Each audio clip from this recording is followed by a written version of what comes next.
Este es el camino a Maús. Por los siguientes 15 minutos, seamos tú y yo esos dos individuos que caminaban hacia Maús, confundidos por lo que acababa de suceder en Jerusalén, según se describe en el capítulo 24 del Evangelio de Lucas.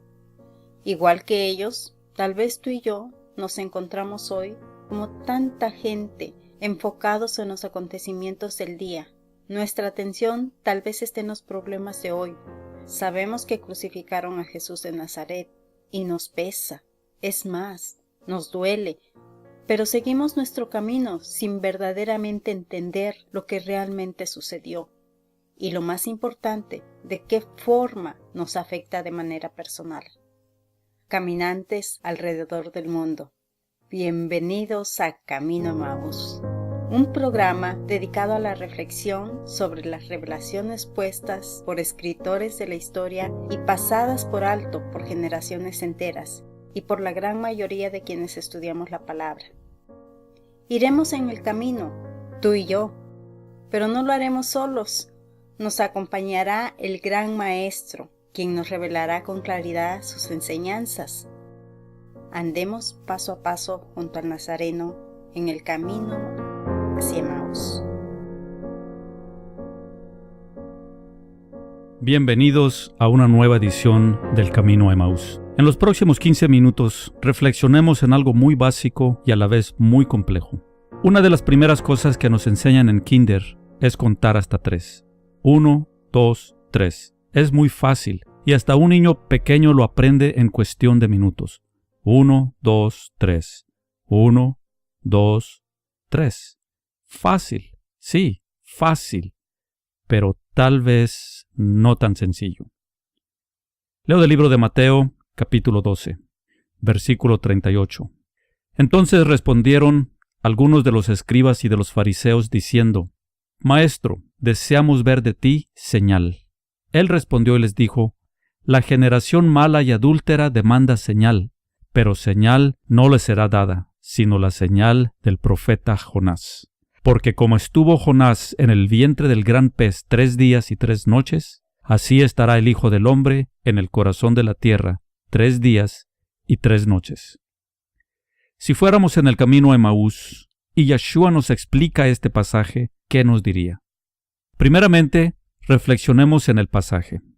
Un grupo de escribas y fariseos presionan a Jesús, a quien yo a veces me refiero por su nombre en hebreo, Yeshua, que les muestre una señal.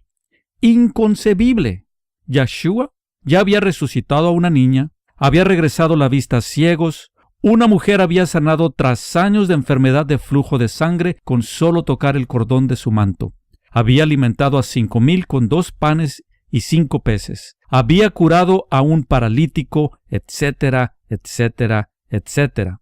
Desde nuestra perspectiva, Yeshua había dado múltiples señales, pero hoy los escribas y fariseos le piden una señal. ¿Es que no bastaban todas las señales que había manifestado hasta ese día? Muéstranos una señal, decían. ¿Qué es lo que querían ver específicamente? Me pregunto. ¿Será que pensaban que todas las otras señales no eran específicas o prueba definitiva de que Él era el Mesías? Después de todo, los discípulos llegaron a hacer milagros similares con el poder del Espíritu. Yeshua les contestó con una fuerte convicción: ninguna señal les será dada, solamente la señal de Jonás. Nota que no dice: como piden señal resucitaré a Lázaro. Tampoco dice: como piden señal caminaré sobre el agua y calmaré tormentas. Pudo haber dicho eso, pero el sabio maestro sabía exactamente a qué es lo que estos escribas y fariseos se referían, y su respuesta fue contundente: solamente una señal. La señal de Jonás. Porque como estuvo Jonás en el vientre del gran pez 3 días y 3 noches, así estará el Hijo del Hombre en el corazón de la tierra 3 días y 3 noches. Para esto es que recibimos esa importante cátedra de matemáticas los primeros días en el colegio, cuando aprendimos a contar del 1 al 3. Haré énfasis en las palabras de Jesús. Estará el Hijo del Hombre en el corazón de la tierra 3 días y 3 noches. No dejó lugar a duda. Dijo claramente: Más importante que sacar demonios era contar 3 días y 3 noches. Más significante que convertir agua en vino era contar 3 días y 3 noches. La única señal. Este es el problema. Si a Jesús lo crucificaron el viernes por la tarde, lo sepultaron casi a la puesta del sol y resucitó antes de que amaneciera el domingo, no podemos contar 3 días y 3 noches. Me explico. Según la tradición cristiana, Jesús fue sepultado al terminar el viernes. De la noche del viernes al amanecer el sábado, llevamos una noche. El sábado en sí es un día.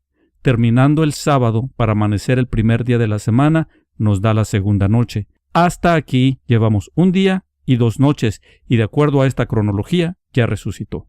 Le tomó un día y 2 noches, pero Yeshua nos dijo claramente 3 días y 3 noches.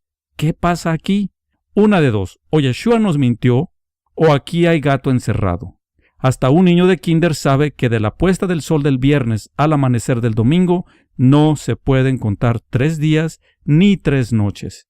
En el camino a Emaús fueron los caminantes los que le dijeron a Yeshua en Lucas 24:21. Pero nosotros esperábamos que Él era el que había de redimir a Israel. Y ahora, además de todo esto, hoy es ya el 3er día que esto ha acontecido. Aún para Cleofas y su compañero de camino, al contar 1, 2, 3, no era problema. Verás, para un judío del primer siglo, una cuenta tan simple como 1, 2, 3 no se hubiera salido de proporciones. Su cultura les permitió contar sin lugar para errores 3 días y 3 noches. Es para el cristiano moderno que se le dificulta tanto hacer esa cuenta. 3 días y 3 noches, la única señal. ¿Por qué será? ¿Acaso será por los siglos de tradición heredada? Dije bien, tradición heredada. Es entendible que nos aferremos a lo que nuestros antepasados nos enseñaron, Viernes Santo, Domingo de Resurrección, y es entendible porque está basado en una tradición, entre comillas, apoyada en la Biblia. Veamos Marcos 15:42. Cuando llegó la noche, porque era la preparación, es decir, la víspera del día de reposo.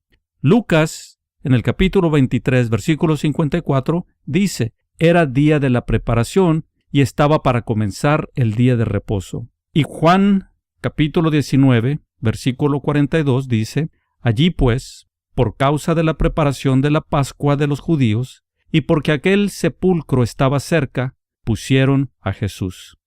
De estos versículos se desprende la conclusión que el día que Yeshua fue crucificado fue en viernes.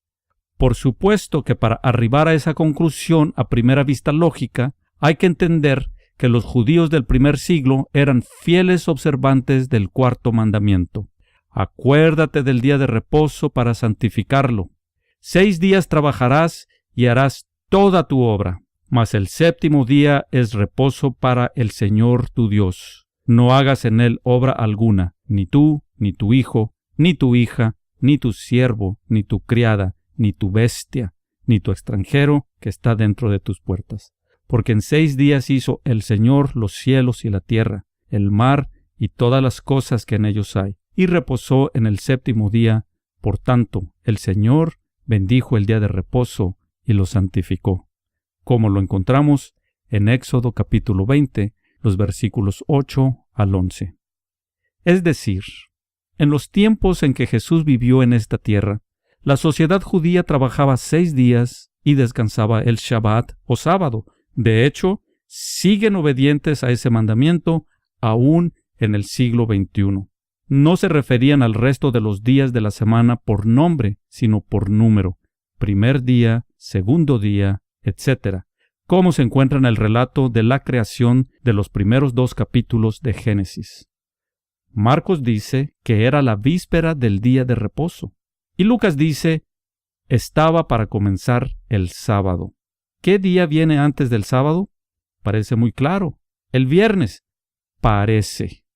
No es mi intención ofender a nadie ni crear enemigos. En el camino a Emaús solo queremos llegar a la verdad. Si no estás dispuesto a escudriñar y descubrir que los 3 días y 3 noches de los que Yeshua hablaba eran literales y fáciles de contar, Si tus convicciones no te van a permitir contar 1, 2, 3, y para ti, de la tarde del viernes a la noche antes de que el domingo amaneciera, te resulten 3 días y 3 noches, tal vez no estás listo para entender el resto de la palabra de Dios. De cualquier modo, te invito a que por lo menos por curiosidad te quedes con nosotros. Te aseguro que valdrá la pena. Ok.